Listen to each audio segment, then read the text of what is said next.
ሰላም እንዴት ናችሁ? ውድ ቤተሰቦቻችን የእናት ሚዲያ ቤተሰቦች አዳዲስ መረጃ ይዘንላችሁ ቀርበናል። ዋና ዋናዎቹ መረጃ እነግራችኋለን። እናንተ ግን ሰብስክራይብ ያደረጋችሁ አብራችሁን ቆዩ።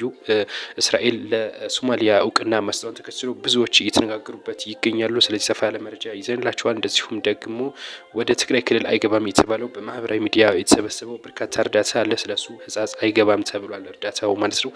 ስለሱ ነግራችሁ ነገር ይኖራል። እንደዚሁም በእስራኤል እውቅና ምክንያት ማለት ነው በሀርጌሳ በሶማሌላንድ ከተማ ከፍተኛ የሆነ ድባብ እየታየ ነው የደስታ ማለት ነው። ስለሱ ቪዲዮን ጋብዛችኋለን። እንደዚሁም በጋምቤላ ክልል ከፍተኛ የሆነ ቁስለኛ በመብዛቱ ምክንያት የደም እጥረት አጋጥሞናል። እንደዚሁም ድንበር የለሽ ሐኪሞችም ያሉት አለ እነግራችኋለን። እንደዚሁም ደግሞ ስለ ወርቅ ዋጋ ጉዳይ የምነግራችሁ ነገር ይኖራል። እጅግ ጨምሯል ተብሏል። እንደዚሁም ስለ ምርጫ ቦርድ የምነግራችሁ ይኖራል። እነዚህና በርካታ መረጃዎች ይዘናል። አብራችሁን ቆዩ።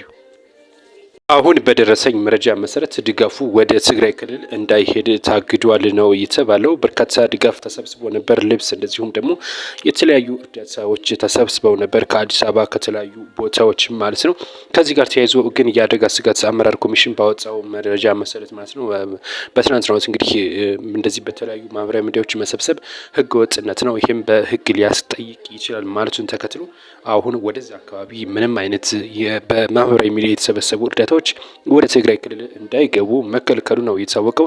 እንደሚታወቀው በደብረ ብርሃንም እንደዚሁ ስብሰባ ብር በማህበራዊ ሚዲያ ተሰብስቦ ነበር፣ ደብረ ብርሃን ለሚገኙ ተፈናቃዮች ማለት ነው። እሱም እንግዲህ ያው አንቀበልም ማለቱ ይታወቃል። እናም አሁንም እንግዲህ ወደ ትግራይ ክልል የሚሄዱ በርካታ የተዘጋጁ ልብሶች እንደዚሁም ደግሞ የተለያዩ ቁሳቁሶች እህልን ጨምሮ ነበሩ። እናም እነዚህ እንግዲህ እንዳይሄዱ ታግዷል ነው የተባለው። ከዚህ ጋር ተያይዞ ይህንን ችግር የፈጠረው ህወሓት ስለሆነ እንግዲህ የእሱ ችግር ነው፣ ስለዚህ መጀመሪያ እሱ መስተካከል አለበትም በሚል በርካታ እንግዲህ ውዝግብ መነሳቱ ይታወቃል። የአደጋ ስጋት አመራር ኮሚሽን የህወሓትን ከፍተኛ ትችት ሲያቀርብ እንደነበረ ይዘርፋል። የተለያዩ እንግዲህ በህወሓት ላይ ትችቶችን ሲያቀርብ እንደነበረ ይታወቃል። እናም ከዚህ ጋር የተያዘ ነው የሚመስለው። ምንም አይነት እርዳታ የተሰበሰበ በማህበራዊ ሚዲያ የተሰበሰበ ወደ ትግራይ ክልል እንዳይገባ በአደጋ ስጋት አመራር ኮሚሽን እና እንደዚሁም ደግሞ በተለያዩ የመንግስት አካላት መታገዱ የተለያዩ መረጃዎች እየዘገቡ ይገኛሉ። ሶማሌላንድ ስትጠብቀው የነበረውን የሀገርነት እውቅና ማግኘቷን ተከትሎ በከተማዋ ከፍተኛ የሆነ ደስታ እየታየ ነው የሚገኘው። በምሽቱ ድባብ እንግዲህ ከፍተኛ የሆነ የርችት ትኮሳና የተለያዩ ድባቦች ያስተናግዱ ነበረ። እስራኤል እንግዲህ የእስራኤሉ ፕሬዚዳንት ቤንያሚን ኔታንያሁ የሀገርነት እውቅና ከሰጡ በኋላ በሶማሊያ እጅግ ከባድ ደስታ ሆኗል የተባለው ቪዲዮ ልጋብዛችሁ። መልካም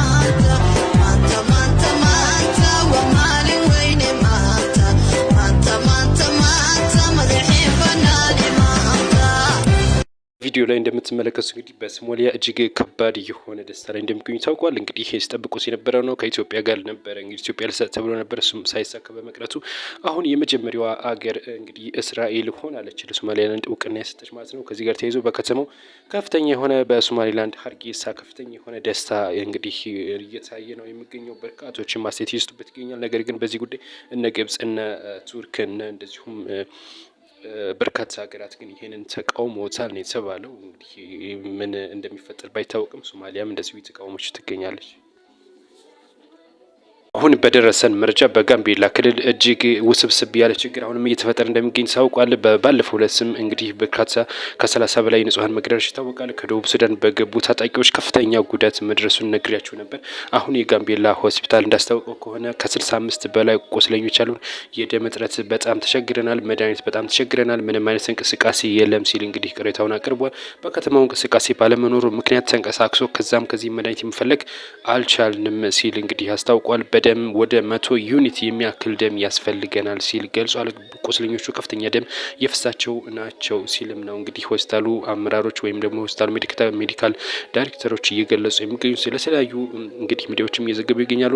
ድንበር የለሽ ሐኪሞች ቡድን በዛ አካባቢ ከፍተኛ የሆነ ቁስለኞች እንዳሉ አስታውቋል። ባለፈው ዕለትም ወደ 50 የሚጠጉ ቁስለኛ ማከሙንም ይፋ አድርጓል። እንግዲህ በዛ በጋምቤላ በርካታ ትኩረት ያጣ ነው። እንግዲህ በመንግስት ሚዲያዎች እንደሚታወቀው አንድም ትንፍሽ ያልተባለ ያልተፈታለት ይህ ጋምቤላው ከፍተኛ የሆነ እንግዲህ የጸጥታ ችግር አሁንም እንደቀጠለ ነው የሚገኘው። ብዙዎችም እንግዲህ ግራ በመጋባት ውስጥ እንዳሉ ነው የሚታወቀው። ምክንያቱም ከደቡብ ሱዳን በገቡ ታጣቂዎች ጭምር ነው ጥቃቱ እየተፈጸመ የሚገኘው። ድንበር ተጥሷል ነው የተባለ የሚገኘው እንግዲህ በጋምቤላ ክልል።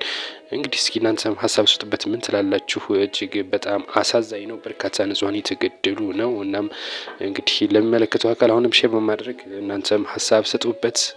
ነገር ግን ከፍተኛ የሆነ ሰብአዊ ጥሰት፣ ከፍተኛ የሆነ ግድያ፣ ከፍተኛ የሆነ ጫና የተፈጠረባቸው እንደሆነ ነው የተነገረ የሚገኘው።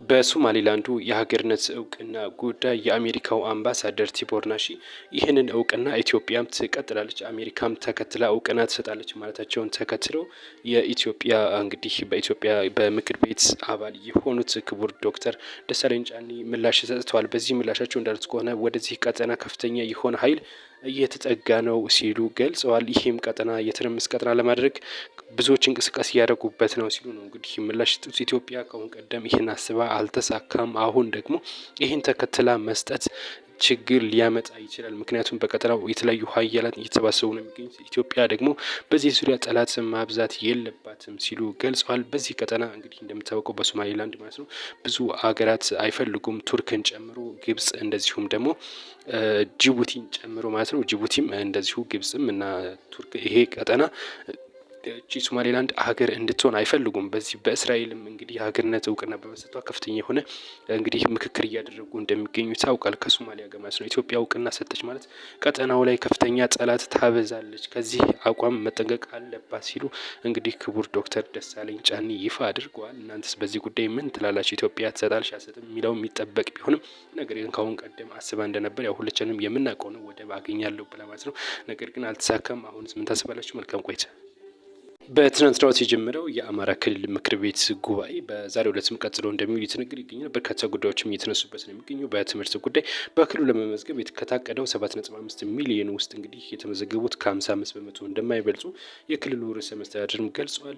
ለዚህ ችግር ደግሞ በዋናነት ጦርነት ብቻ እንዳልሆነም ነው የገለጹት። ለዚህ ችግር ዋናው ጦርነት አይደለም የመማር ፍላጎት የመቀነስ ነው ሲሉ ገልጸዋል። በተለይ በምስራቅ ጎጃም ከፍተኛ የሆነ የተማሪ ቁጥር መቀነስ አለ ሲሉ ገልጸዋል። እንደዚሁም አያይዘውም በክልሉ ከፍተኛ የሆነ ወጣቶች መፍለስ ይታያል ሲሉ ነው የገለጹት። በምክር ቤቱም እንግዲህ ከፍተኛ የሆነ ክርክር ሲደረግባቸው የነበሩ ያሉ የጸጥታ ጉዳዮች እንደዚሁም ደግሞ ባሉ በብልጽግና አሁን በስርዓቱ ላይም ከፍተኛ ትችት መቅረቡን የታወቀው በክልሉ የሰላም እጦት እንደዚሁም የተለያዩ እንግዲህ ወጣቶችም የመፍለስ ጉዳይ ይታያል ሲሉ በርካቶች ቅሬታቸውን እያቀረቡ ነው። በዚህ ጉዳይ ቪዲዮ ልጋብዛችሁ፣ አብራችሁን ቆዩ። ተማሪ ለመመዝገብ ያቀረ ቢሆንም ከ56 ከ57 በመቶ በላይ አልሄደም በአጠቃላይ። ይህን ደግሞ ዝርዝር አድርገን ስናየው ሁለተኛ ደረጃ ትምህርት ቤት ላይ በጣም ዝቅ ይላል። ከዚህ ለምሳሌ 56% በአጠቃላይ ነው እንጂ እንደ ምስራቅ ጎጃም አይነቶች ደግሞ በጣም ዝቅተኛ 18-19% ላይ ያሉ። አሁን የአማራ ክልል ችግር ከትምህርት አኳያ አሁን የገጠመው ችግር ለችግሩ አስተዋጽኦ ያደረገ የሰላም እጦት አይደለም። ሜጀር ችግራችን ትምህርት ራሱ ከግጭት